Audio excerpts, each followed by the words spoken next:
네, 로마서 4장은 드디어 로마서 2부가 시작되는 첫 번째 부분입니다. 그 부분을 들어가면서 사도 바울은 또다시 조금 전에 우리가 함께 읽은 성경 말씀처럼 질문에 대한 답으로 시작합니다.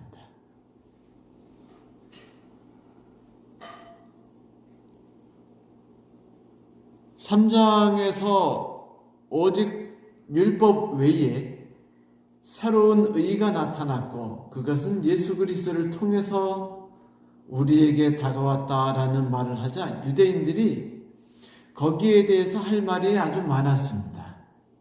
왜냐하면 성경 창세기를 보면은 분명히 바울이 하나님께 순종했기 때문에 하나님이 의인으로 여기셨다라고 볼 수 있는 성경들이 있거든요. 그래서 많은 유대인들은 바울이 하나님의 말씀에 순종했기 때문에 그래서 하나님이 그를 의인으로 받아주셨다라고 믿고 있었습니다. 그러니까 그분이 믿음의 조상이 되셨고 그러니까 하나님이 그분에게 축복을 주셨지 이렇게 생각했죠.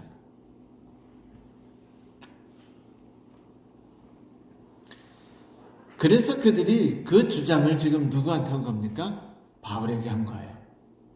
아니, 바울이시여, 당신의 주장은 문제가 많습니다. 논리에 구멍이 빵빵 났네요.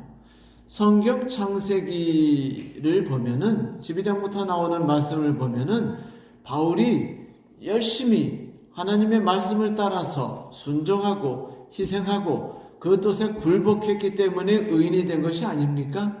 라고 말했어요. 그래서 하나님이 뿌듯하셔가지고 자신을 아브라함의 하나님이라고 말씀하신 거 아닙니까? 그러자 바울이 말하기를 4장 1절을 말했어요. 그런즉 육신으로 우리 조상된 아브라함이 무엇을 얻었다 하리요? 자, 그렇다면 우리와 함께 인간으로 태어난 이 아브라함이 자랑할 것이 있겠습니까? 그것이 과연 그분이 무엇을 자기 행동으로 얻었나요?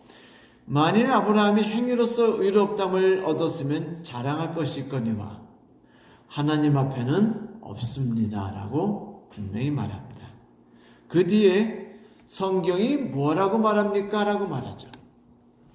창세기 15장 6절에 있는 이야기를 하고 계신 거예요. 아브라함이 하나님을 믿음에 이것이 저에게 의로 여겨진 바 되었다고 말하지 않았습니까? 맞아요. 창세기 15장 6절에 보면은 아브라함이 믿으니 하나님이 이를 의로 여겨주셨다라고 말합니다.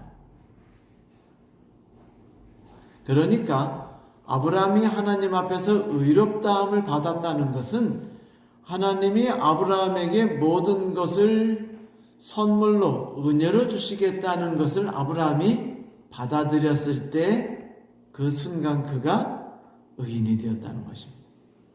그러니까 우리가 의인이 된다는 것은 우리가 어떤 행동을 함을 통해서가 아니라고 이야기하죠.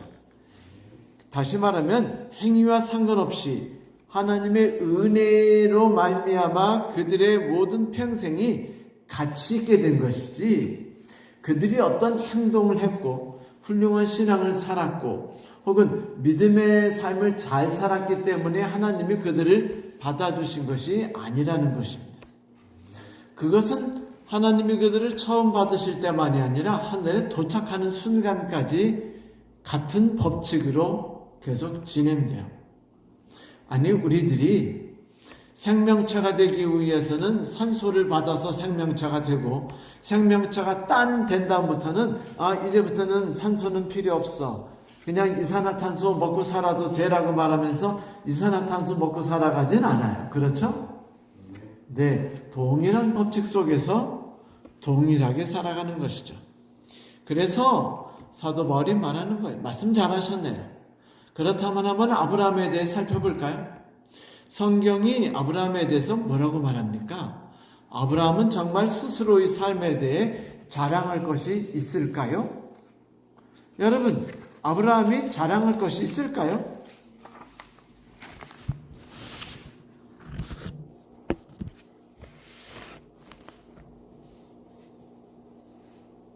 어떤 설교를 들으니까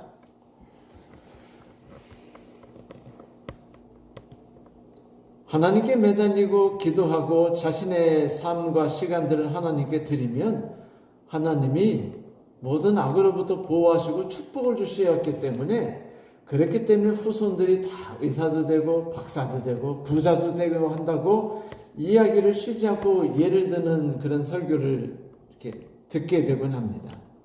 그런데 과연 그들이 어떤 행동을 했기 때문에 하나님이 그들에게 어떤 축복을 주셨을까요? 기도라는 것 때문에? 믿음의 활동 때문에? 아니요. 성경에서는 우리 아브라함이 자기 행동을 통해서 어떤 것을 얻지 못했다고 말합니다. 내가 열심히 기도해서 내가 하나님께 열심히 매달렸기 때문에 나의 삶이 폈고 내 후손이 잘 되었습니다라고 아브라함은 할 수 없다는 거예요. 나의 모든 삶은 처음부터 끝까지 하나님이 이끌어 주신 길을 따라간 것이고, 내가 그것을 받아들인 순간에 하나님이 나를 의인 삼아 주셨다라는 것이었죠. 그러면 사람들이 이렇게 말할 수 있어요. 아브라함 부자 됐지 않습니까? 성도 여러분, 아브라함이 가나안에 와서 부자 된 겁니까? 아니면 가나안에 오기 전에 이미 부자였습니까? 오기 전에 부자였어요. 가나안에 와서 부자가 되긴 힘들었어요. 왜냐하면 농사 짓기도 힘들고 양치기도 힘들어요. 땅이 이 불모지가 많아가지고 정말 먹고 살기 힘든 땅입니다. 그러니까 하나님께서 아브라함을 70세 때 이제 부르셨어요. 아브라함아, 네, 내가 너로 하여금 저기 갈대아 우르지, 아니요, 지금 가나안 땅으로 데려가려 하는데 그쪽으로 내 말을 따라서 가자. 여러분, 그 무슨 이야기 같으냐면요, 지금 잘 살고 있는데, 네? 연봉 빵빵하게 받으면서 나도 아주 그냥 백화점 맨날 쏘다니면서 살아갈 수 있고, 아내도 여유 있는 문화적 삶을 즐기고 있고, 아들은 의사에, 또 다른 의사는 아들은 교사에 빵빵해요. 그래서 이 사회에서 살아가는 동안에 나는 축복받는 삶을 살아가고 있는데, 하나님이 뭐냐면 너 그거 다 뭐라고요?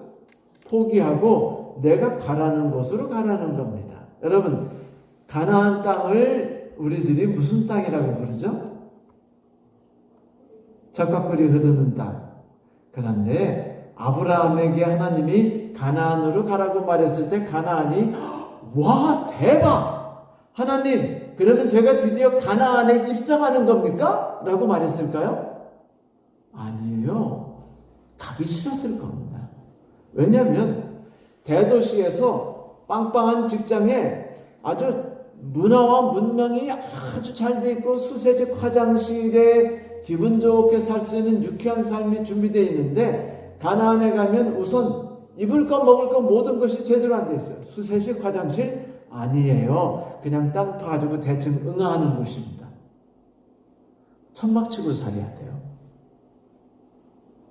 그런데 더 비참한 건 뭐냐면, 갈대아 우르에는 내 편이 될 호의적인 사람이 동네에 많았어요. 그런데 가나안 땅으로 가면 어떻게 살아야죠? 이거는요, 다윗이 말한 바와 같이 무슨 땅? 사망의 음침한 골짜기로 가는 겁니다. 한 명도 내 편 없고 다 나를 죽이려는 사람밖에 없으며 내 재산을 뺏으려는 사람밖에 없는 데로 가는 거예요.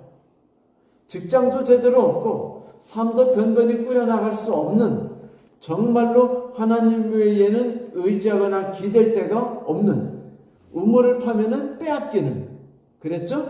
이삭도 그랬죠? 그러니까 조그마한 우물 하나 가지고 서로들 피 터지게 싸우는 그런 땅이란 말이에요. 여러분, 한 동네에 이제 이 동네에다가 내가 그 치킨집을 하면 대박 돈 벌겠다고 치킨집 딱 내서 돈을 조금 벌까 해서 1년이 돼가지고 그래도 쏠쏠하게 돈이 딱 버니까 그 소문을 듣고 쫙 옆에 뭐가 생기죠? 치킨집이 생겨요. 이런 거죠. 먹고 살 게 없으니까. 한국이 전 세계적으로 어떤 것이 많다고요? 자영업이 많대요. 왜 자영업이 많을까요? 변변한 직장을 가지고 살아가는 게 힘들기 때문에 상대적으로 자영업을 택하는 것입니다. 그러니까 힘들다는 걸 말하는 거예요. 자영업자가 많다는 것은요, 힘들다는 거예요. 그런데 지금 아브라함이 그런 데로 가고 있는 겁니다. 기쁘기는요, 뭐가 기뻐요? 적합골 아예 없어요. 정말로 비참한 곳에 가는 겁니다. 그러니까 가고 싶겠어요? 안 가고 싶겠어요? 그러니까 아브라함의 아버지, 할아버지 다 그냥 비척거리면서 우르에서 하란에 머물러 가지고 이 핑계 저 핑계 대면서 안 갔어요. 그러니까 하나님이 이러다가는 안 되겠다 싶으니까 어떻게 했어요? 이 땅에서 숨을 그치게 하셔요. 그래서 이제 돌아가시게 하니까 이제 그 뒤에 핑계거리가 없어졌잖아요. 그러니까 하나님이 다시 아브라함에게 말씀하십니다. 아브라함아, 내가 가려는데 왜 안 가지? 내려가라. 그러니까 아브라함이 울며 겨자 먹기로 가나안에 내려가는 겁니다. 사망의 음침한 골짜기죠. 연로한 나홀로 인해서 참 그래도 어떻게 핑계대서 하란에 머물렀는데 이제 가나안에 머무르자 아브라함이 첫 번째 한 행동이 뭐냐면요, 점점 남방으로 내려갔더라 하였습니다. 무슨 소리일까요? 하나님이 있으라고 하신 곳이 살기가 불편해요. 그러면 살기 좋은 데는 어딜까요? 도시죠. 대도시죠. 우선 동성연애자 심하고 술집 많고 폭력 많고 한 소돔 쪽이 그래도 먹고 살기 좋은 문화적으로 괜찮은 도시입니다. 혹은 조금 더 남쪽으로 내려가면 어디죠? 아브라함이 내려갔던 곳. 이집트예요. 그 아브라함은 틈만 나면은 도망가려고 그랬어요. 가나안에 있지 않고 틈만 나면 어떻게 남쪽으로 설금설금 텐트를 살짝 옮기면서 남쪽으로 자꾸 이렇게 이사 가다가 그냥 기근이 딱 내리니까 어떻게 했어요? 에라 모르겠다고 그냥 이집트로 확 가버린 겁니다. 다시 말하면 하나님이 머물라고 하신 땅이 살기가 쉽지 않은 거예요. 여러분, 그리스도인 삶 살아보니까 편하시던가요? 즐겁고 편하고 잘 돼요? 매사에 예수님 믿고 나서는 막 그때부터는 막 술 마시던 남편이 안 마시기 시작하고, 그 다음에 뭐 말썽 부리던 아들이 회개하고 돌아서고, 그 다음에 그들이 열심히 공부해가지고 의사 박사 되고 막 그러던가. 그거는요, 하나님하고 상관없는 일이에요. 그런 것이 하나님으로 인해서 있다고 한다면 도움은 되겠죠. 왜냐하면 하나님을 믿으면 나쁜 짓 안 하고 부지런히 살게 되니까, 열심히 살게 되니까 그로 인해서 그렇게 될 가능성은 조금 더 높아질 수 있어요. 그러나 하나님이 도움은 있다고 볼 수 없습니다. 결코. 우리가 그걸 가지고 기도한다고 해서 하나님이 응답해 주신다는 보장도 없어요. 그러니까 아브라함이 힘들었던 겁니다. 그래서 아브라함은요, 가나안을 피하고 싶었던 거예요. 그런데 가나안에 와서 사니까 이게 참 쉽지 않더라 이거죠. 그래도 어떻게 꾸역꾸역 살아가지고 어떻게 좀 거기서 터를 잡고, 헤브론이라는 곳이 있는 곳이 여러분 거기가 다 황무지입니다. 그가 살던 헤브론이라는 땅이요. 아주 황무지. 우리 같으면 거기 살려면은요 저주를 뽑을 거예요. 왜 내가 거기서 살아야지? 아버지가 나에게 거기 땅을 말하면서 얘야 둘째 아들은 소돔에 가서 내가 땅을 줬으니까 소돔 거기 집을 가지고 큰아들 너는 헤브론에 가서 살아라 그러면은 이거는요 저주예요. 저주. 왜냐면 땅값도 안 나가고 네? 아무 먹을 것도 없고 그런 것이거든요. 그런데 여기서 사는데 살기가 쉬워요 안 쉬워요? 그런데 조카 롯도 데려가고 친척이 많은데 이 대가족이에요. 뭐 밑에 사병만 400명이 넘었으니까 엄청난 대부대입니다. 한 막 1000명이 넘을지도 몰라요. 조카가 데리고 있는 조카네 집 식구의 엄청난 목자, 내가 데리고 있는 목자. 그런데 땅은 좋아요 나빠요? 안 좋아요. 양치기가 쉬워요 안 쉬워요? 안 쉬워요. 그러니까 함께 살아가기가 힘든 겁니다. 그래서 어쩔 수 없이 분가해야 돼요. 자, 분가하려고 딱 했는데 좋은 땅도 있고 나쁜 땅도 있을까요? 그렇죠. 그런데 아브라함이 뭐라고 해요? 얘야, 네가 좋은 땅 택할래? 나쁜 땅 택할래? 네 맘대로 먼저 택해라. 그러면 내가 나머지 땅을 택하마. 이거 만약 우리 남편이 그따구 소리 했다가는 남편 용서하겠어요? 안 하겠어요? 김자린 집사님. 네? 서장로님이 말씀하시기를 가진 재산 다 동생 줄 테니까 네가 다 가지고 나는 그냥 맨몸으로 살 거야. 나는 뭐 일할 줄 아니까. 이렇게 말했다 한다면 김자린 집사님 어떠시겠어요? 아멘 할렐루야? 네? 그건 남편이 아니죠. 그죠? 맞아요. 여러분, 아브라함의 한 행동은요, 이거 아주 정말로 기가 막힌 행동이에요. 요즘 행동으로 보면은요, 인간 같지 않고 남편 같지 않고 책임지지 않는 어리석고도 무책임하고 한 뭐 이런 하여튼 인간 말종의 행동이었습니다. 그런데 아브라함이 그렇게 양보를 해요. 제 주변에 여러분들을 봤는데 제가 첫 목회할 때도 그랬지만 목회자들도요 유산 문제 딱 나잖아요. 그럼 목회자고 뭐가 없어요. 다 뺏어요. 동생 안 줘요. 절대로. 이런 목회자들도 많아요. 그러니까 이게 인간은요 여기서 피할 수 없는 겁니다. 근데 아브라함이 그걸 조카에게 그걸 다 줬다는 건 뭐예요? 내가 살아가는 거는 땅에 의한 것이 아니고 뭐에 의한 것이다? 하나님이 먹여 살리는 거에 의한 것이다라고 주장한 겁니다. 그가 그렇게 살아가기 위해서 하나님이 그와 함께 하심이 얼마나 컸을까요? 여러 가지 일들이 많았습니다. 오늘 우리는 이제 그 이야기들을 좀 더 하죠. 여러분, 아브라함이 그래도 헤브론에서 열심히 살아가고 있는데 소돔으로 내려가가지고 아주 유지가 돼가지고 떵떵거리며 살고 아주 얍삭빠르게 소돔에 있는 자기 딸을 소돔에 있는 그 멋지게 생긴 남자들 가망성 있는 애들하고 착착 결혼시켜가지고 벌써 그렇게 되면 삶이 딱 펴야 펴요.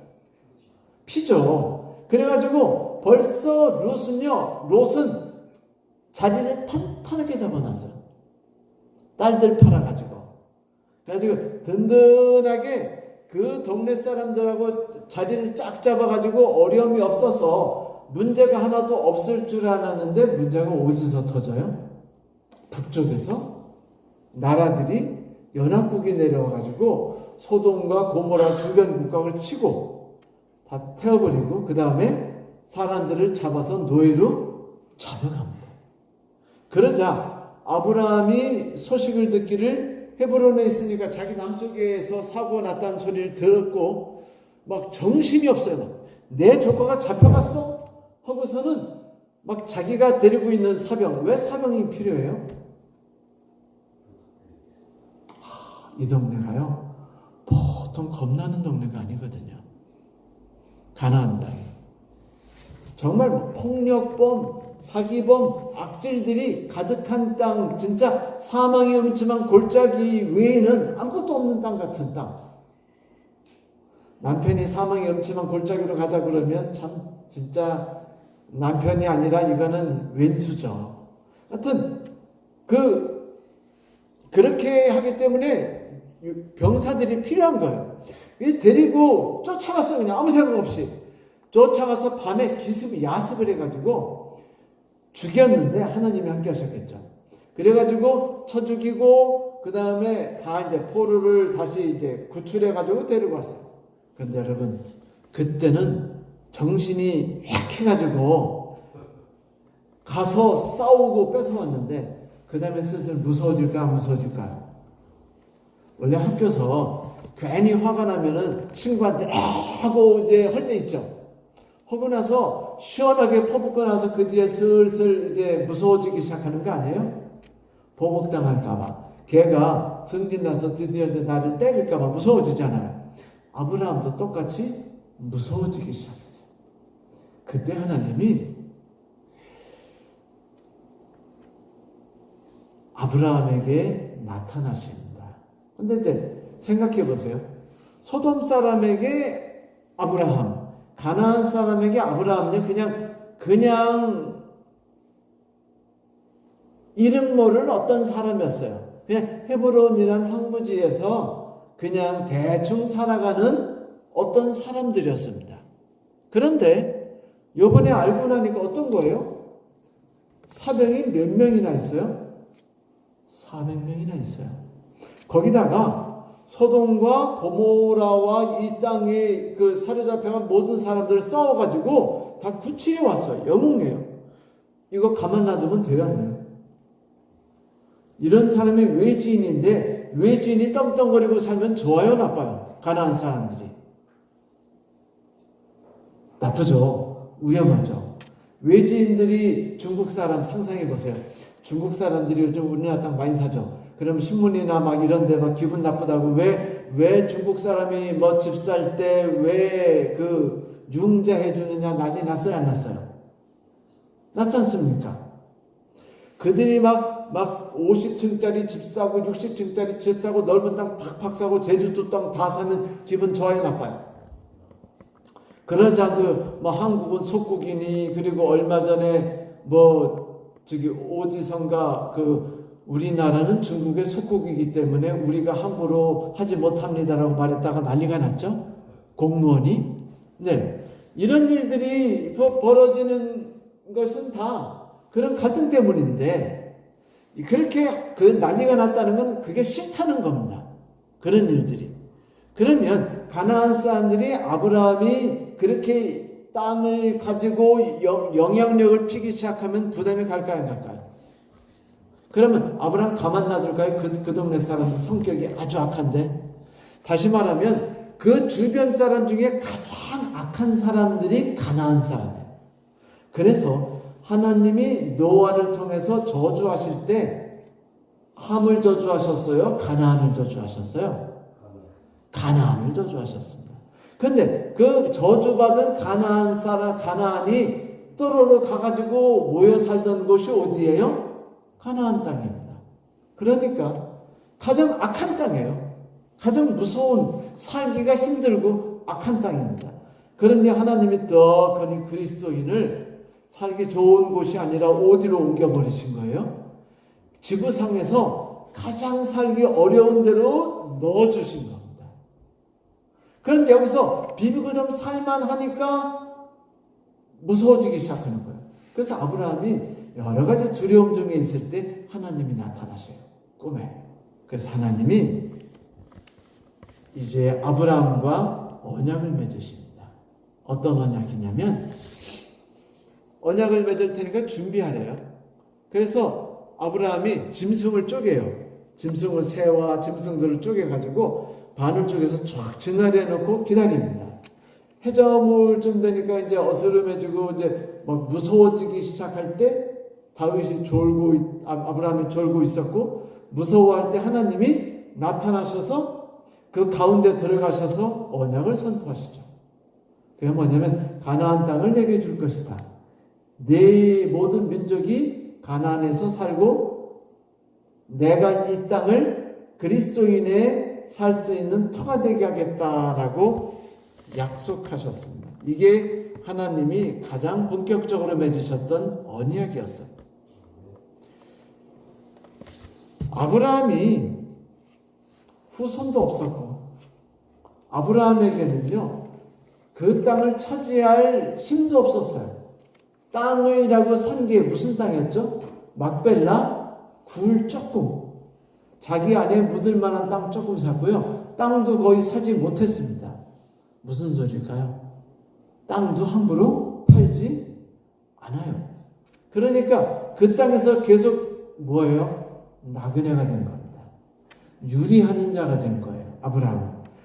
나그네로 살아갈 때 하나님이 그에게 약속을 하실 때 약속의 언약의 기본이 뭐냐면 예수 그리스도께서 우리를 위해서 죽으심을 당함을 통해서 네가 사망의 음침한 골짜기에서 오로지 내 은혜 속에서 충분히 살아간다는 것을 느끼게 할 것이다.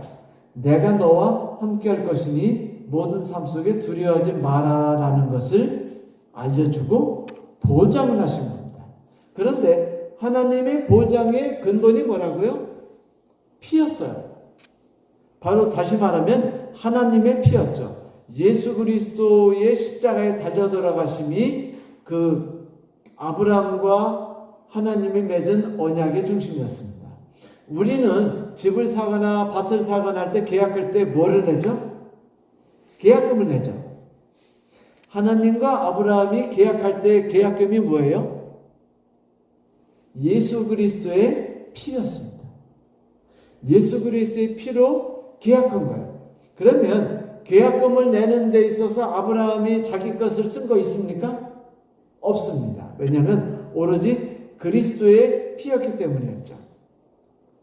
아브라함은 매사에 하나님을 신뢰하지 않은 채 살아간 걸 잘 알죠. 아브라함에게 하나님이 네 후손이 온 땅을 차지하리라고 말하자 아브라함이 뭐라고 했는지 아세요? 그러면서 아들을 낳게 하겠다고 그러자 아브라함이 그래요. 아니요, 하나님 충분합니다. 제게 이스마엘이 있으니까 염려하지 마세요. 이게 무슨 소리냐면 하나님 당신이 내려주신다는 걸 제가 믿고 언제 기다립니까?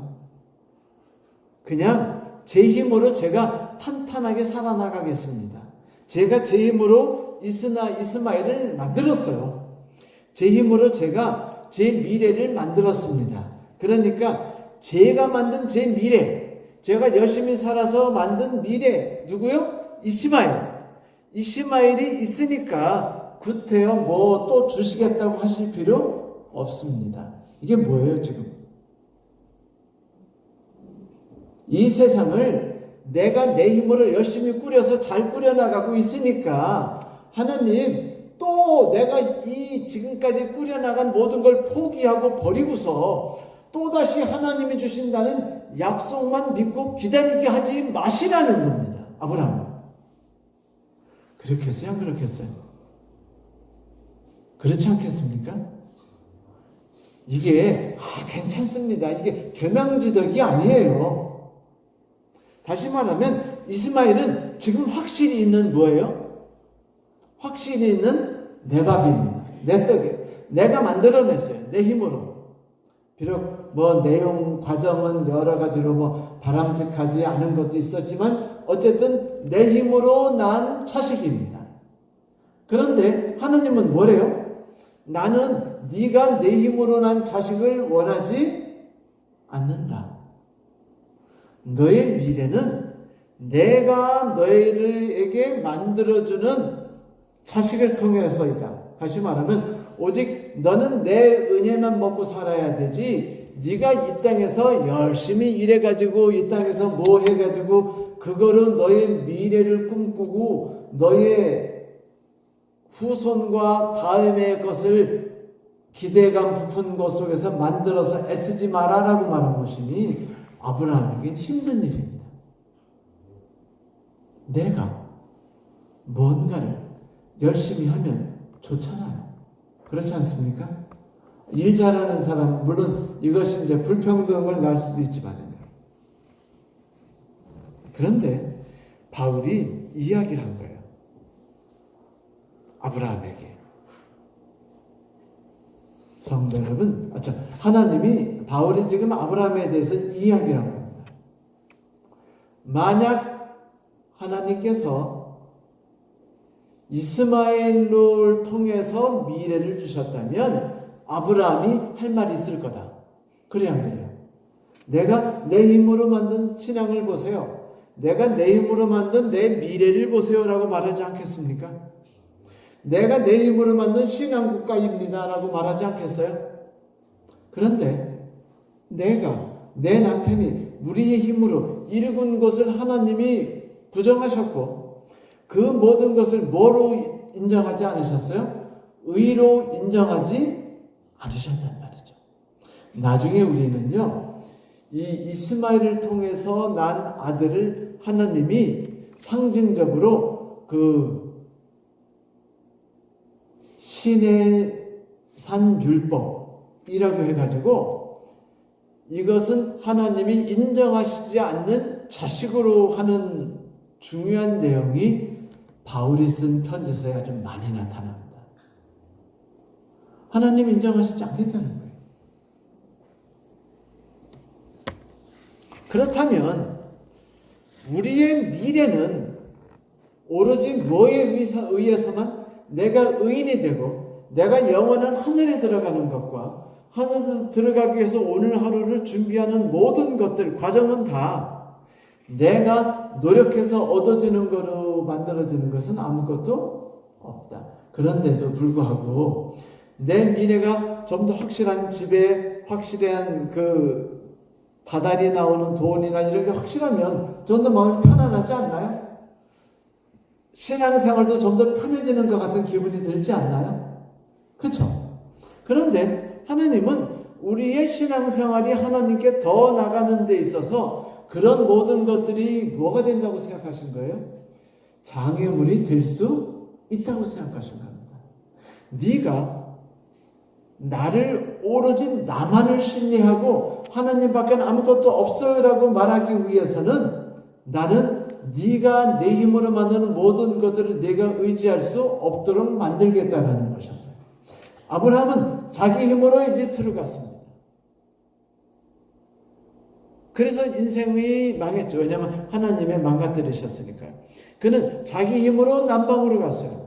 블레셋 저 밑으로 갔다가 거기서 또다시 아내를 누이 동생이라고 속이는 일이 일어나죠. 무려 2번이나. 그것은 뭐냐면 아브라함이 이 세상에서 자기 힘으로 열심히 살아가는 모든 삶은 다 하나님이 인정하시지 않았을 뿐 아니라 하나님이 그것을 퍼터내셨다는 겁니다. 속상하죠. 그러지 않아요? 옳지 않은 가족들로 인해서 내 재산이 뺏기면 속상해요? 안 속상해요? 아유, 속상하죠. 그런데 이것이 만약 하나님 뜻이라고 생각된다면 어때요? 여전히 속상하죠.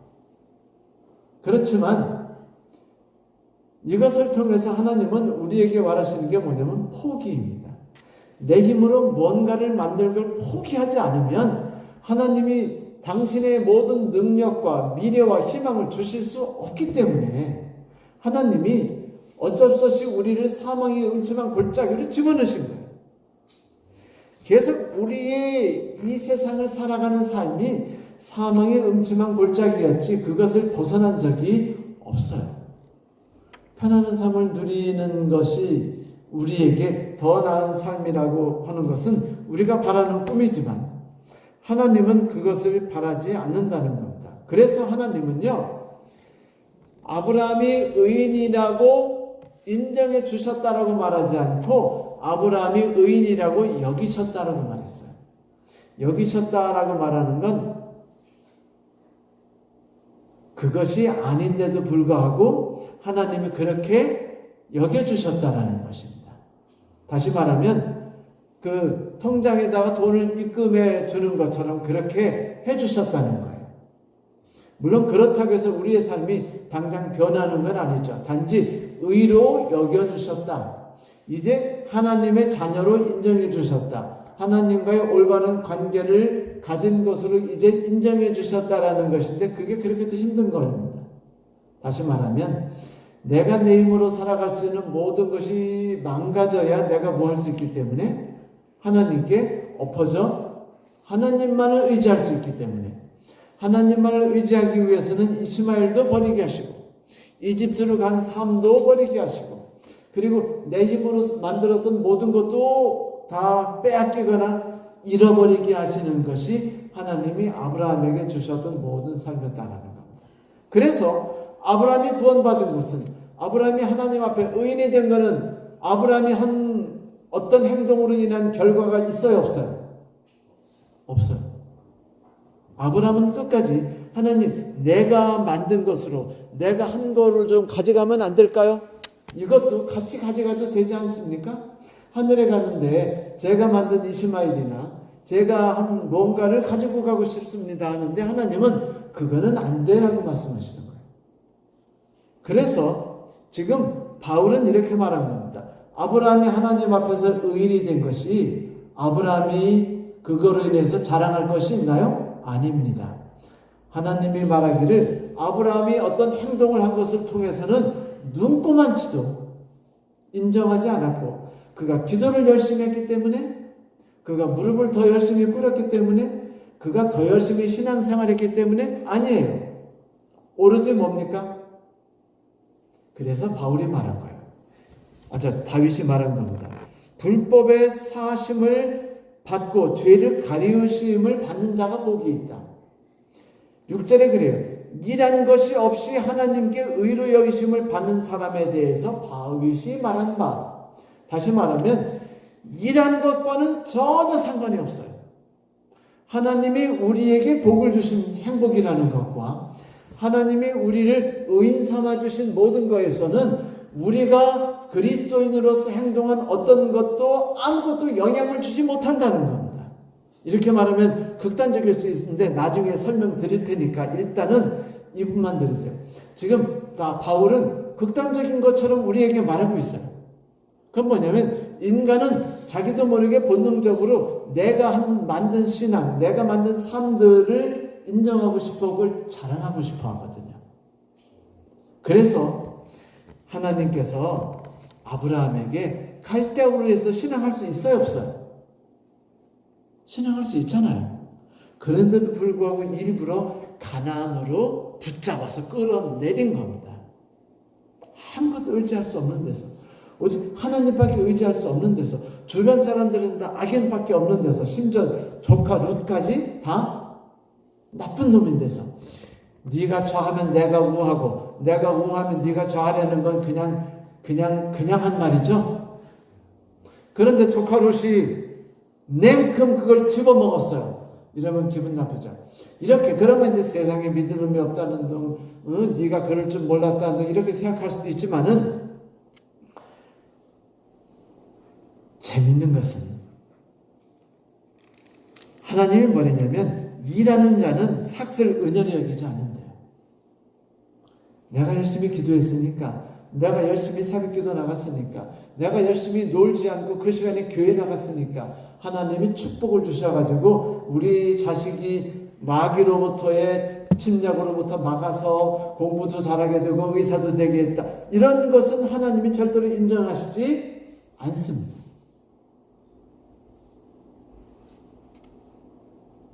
언제까지 우리가 모든 것을 포기하고 하나님이 이끄시는 길을 받아들이고 따라갈 때까지. 아브라함은요 평생토록 하나님이 이끄시는 길을 안 가려고 했던 사람이에요. 계속해서. 그리고 하나님이 이끄시는 길이 편해요, 안 편해요? 불편하고 힘들었거든요. 그래서 아브라함은 계속해서 자기가 자기 힘으로 자기의 삶을 꾸려나갔어요. 그때마다 하나님이 아브라함이 힘으로 꾸려나가는 삶을 망가뜨리신 겁니다. 결국 아브라함은 뭐밖에 의지할 게 없어졌어요? 하나님밖에 의지할 게 없어지자 하나님이 비로소 아브라함이 의인이라고 불러주셨다. 그래서 아브라함은 자랑할 게 없다. 이게 오늘 1절부터 8절까지 한 겁니다. 그래서 구원은 공짜예요. 우리가 자랑할 것이 아무것도 없습니다. 그런데 여기서 중요한 게 하나 있어요. 만약 우리가 자랑할 것이 있다면 이게 뭘까요? 내 신앙으로라고 말한다면 여러분, 태어나서부터 선천적으로 조금 더 착한 사람 있어요, 없어요? 조금 더 부모님에게 순종 더 잘하는 사람 있습니까, 없습니까? 태어나면서부터 반항적인 사람 있어요, 없어요? 그럼 신앙도 불공평한 거 아닌가요? 어떤 사람은 좀 더 신앙을 잘할 수 있고, 어떤 사람은요 새벽에 일찍 일어나니까 새벽기도 갈 수 있어요. 어떤 사람은 새벽에 못 일어나니까 새벽기도 못해요. 그러면 새벽에 일찍 일어난 분은 새벽기도 했으니까 복 받고, 새벽에 못 일어난 사람은 새벽기도 못했으니까 복 못 받지 못하면 그거는 불공평해요, 안 해요? 불공평해요. 그래서 하나님께서는 뭐라고 말씀하시냐면, 네가 한 어떤 행동도 자랑할 수 없게 하겠다. 모르지, 뭐밖에 없다? 은혜밖에 없다. 자, 여러분, 은혜밖에 없다는 것은 내 신앙의 능력, 내 부모님께 태어난 어떤 재산, 부모님께 받은 그 SD의 신앙 안에서의 전통, 이런 게 다 쓸모 있다는 겁니까? 없다는 겁니까? 요만큼도 도움이 되지 않는다는 거예요. 그러니까 태어나면서부터 뭐가 없어요? 금수저가 없어요, 신앙에는. 뭐 삼육 출신의 뭐 그쪽에서 태어나서 목사님 자녀로 태어난 사람 금수저 같죠? 아니에요. 그들의 신앙이 하나님으로 볼 때 그것은 하나님의 기초부터 인정하지 않으십니다. 하나도 인정하지 않으셔요. 하나님은 뭐만 인정하셔요? 그걸 다 포기하고 그가 하나님이 이끄시는 길을 따라갈 것인가. 그런데 아니야, 나는 목사 아들로서 내가 가진 유산과 재산들을 포기하지 않을 거야 라고 말하면 어떻게 될까요? 그건 내가 낳은 이스마엘이 되는 거예요. 이스마엘을 안 놓으려고 말해요. 하나님, 저는요 당신이 주시는 자식 싫어요. 내가 이미 이스마엘을 낳았으니까 얘가 유산을 받게 해주시고 얘가 복받게 해주세요. 내가 한 행동이 복받게 해주시고 내 아버지가 훌륭한 신앙으로 만들어주신 내 신앙이 복받게 해주세요 라고 말한다면, 그렇다면 부모님 없이 혼자 신앙한 사람은 그럼 상대적으로 불평등 받잖아요. 아니에요. 하나님은 모두에게 한 예수 그리스도의 십자가로 인해서 그들에게 오로지 하나님이 이끄시는 길을 전적으로 의지하고 내가 하는 어떤 행동도 다 포기하는 자에게 하나님이 똑같이 은혜를 퍼부어주십니다. 그 은혜는 얼마나 대단하냐면, 첫째, 예수 그리스도의 생명이에요. 그리고 하나님께서 우리를 위해 계획하신 인생 설계입니다. 하나님은 우리를 위해 당신의 길을 계획하셨어요. 물론 겉으로 볼 땐 뭐지만 사망의 연증은 골짜기지만. 그러니까 내 길을 포기하고 그분이 인도하시는 길을 갈 것이냐, 아니면 내 길을 계속 붙잡고 있을 것이냐, 이 싸움에서 내가 내 걸 다 포기하는 순간 나는 비로소 누가 된다? 성도 여러분, 내가 누가 된다? 의인이 된다. 이게 의인인 겁니다. 그래서 마지막으로 아브라함이 이삭을 바치려 할 때 이삭 바쳤어요, 안 바쳤어요? 그런데 여러분, 아브라함이 왜 이삭을 바칠 수 있었어요? 70세부터 평생을 경험했거든요. 뭘 경험했어요? 하나님이 이끄시는 길은 그 길이 어떻게 갈지 모르고 불안하고 불편하고 고통스럽고 힘들다 할지라도 분명히 그 길이 무슨 길이다? 옳은 길이며 의의 길이라는 것을 지나가 보면 알 수 있다는 거예요. 그래서 그걸 경험했기 때문에, 하나님이 자신과 함께 하셨다는 걸 경험했기 때문에 아브라함은 아들을 죽일 때 믿음으로 간 거예요. 믿음으로 칼로 내리치는 순간에도 어떻게 생각했어요? 하나님이 뭔가 하실 거야 라고 믿고 있었습니다. 그러자 기적이 일어났죠. 하나님의 놀라우신 일이 터진 거죠. 사랑하는 성도 여러분, 그래서 로마서 4장 1절부터 8절의 주제는 하나예요. 믿음으로 의롭게 된 아브라함. 뭐로 의롭게 됐다고요? 신앙이요? 아니요. 행위요? 아니요. 믿음입니다. 믿음밖에 없어요. 그 믿음이 무엇인지에 대해서 우리가 이제 9절부터 공부할 거예요. 그것이 과연 우리의 어떤 노력으로 인한 것이냐 아니면 율법으로 인한 것이냐를 하나씩 하나씩 따로 이제 공부하게 될 것인데, 성도 여러분, 어쩌면 목사님이 좀 극단적인 이야기를 하시는 게 아닐까라고 느낌이 들도록 사도 바울은 극단적인 이야기를 시작했지만, 이제 4장을 다 마치고 5장을 넘어가다 보면 이래서 하나님께서 바울을 통해서 이런 이야기를 해주셨구나라는 것을 깨닫게 될 것입니다. 자, 고통스러운 첫 이야기, 아브라함은 믿음으로 의로움을 여기심을 받았다는 이야기를 마음에 두시면서 오늘 하루를 말씀을 마치겠습니다. 감사합니다. 아멘.